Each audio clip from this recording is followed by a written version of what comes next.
Good afternoon. We are on storm watch with the first atmospheric river headed towards the coast as we speak. We have warnings and watches to talk about, and I'm going to hone in on the timeline because there's a feature that I need to point out to you on Saturday. First, though, here's a look at how much rainfall we are expecting. These numbers are higher than what we were anticipating yesterday, up to 75 millimeters for higher elevations of the North Shore, less for the Lower Mainland. We're talking about 40 to 80, and the outer coast of Vancouver Island up to 250 millimeters of rain.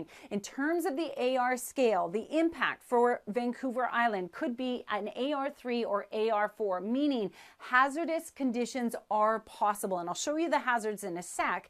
But for the Lower Mainland, it's really more so just an AR2, where we're talking about mostly beneficial, but there may be some hazards. So here are the hazards that we have the potential. At this point, no major flooding is expected, but we certainly could see some localized low-lying area flooding and pooling water on the roads. Swollen rivers and creeks are definitely a thing with unstable edges or ridges to, banks of those rivers, as well as an increased risk of landslides and washouts and power outages because we're also expecting windy conditions. Here's the timeline that I was talking about. So Friday morning, it shifts in all along the coast. By Friday afternoon, the focus is across the central coast and the outer coast of Vancouver Island. Really intense rain expected there. Just starting to push into Metro Vancouver at this point. Then it shifts further south Friday night into Saturday, really focusing in that more intense precipitation across southern Vancouver Island and Metro Vancouver. And I'm going to stop you here and let you know that that is the forecast right now.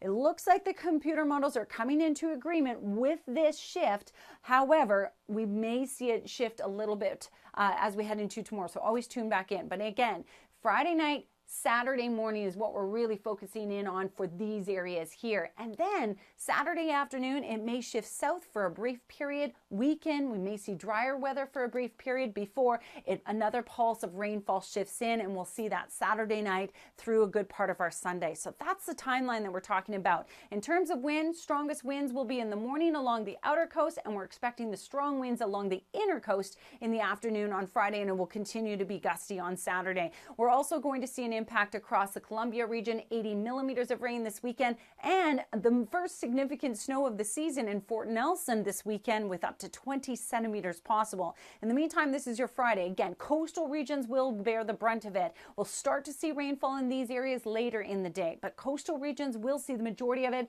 especially across Vancouver Island. Wind and rain tomorrow. Lower Mainland will see some rain as well, but the strongest or more intense rainfall for the Lower Mainland will be Friday night, Saturday morning. Maybe a break in the action Saturday afternoon before the rain shifts back in on Sunday.